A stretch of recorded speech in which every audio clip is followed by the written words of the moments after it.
To force restart your Google Fitbit Air, maybe because it's causing some problems or it's not working the way you expect it to work, to force restart it, first thing you need to do is remove it.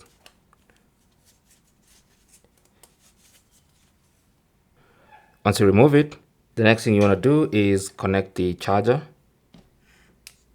There you go. So the charger is connected, it's currently charging. Now, let me go to the device in the Google Health app and go to our Fitbit. As you can see, it's currently syncing, which means it's working right now. It's currently connected. You can see the current status is connected. So what you need to do to restart or to force restart is to go to the charger, and you'll notice there's a little button on the back of the charger right here. There's a little button. You might not have seen it, but what you need to do is simply as the phone is charging or as the Fitbit is charging, you want to long press on that button for about 15 seconds and just look here and you'll feel a vibration. Just keep holding. It's going to be about 15 seconds.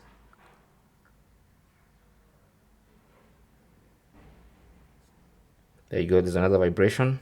There you go. So currently it's looking and then connected again. So it means it turned off and then turned back on. So that is basically how to force restart or even just restart your Google Fitbit Air.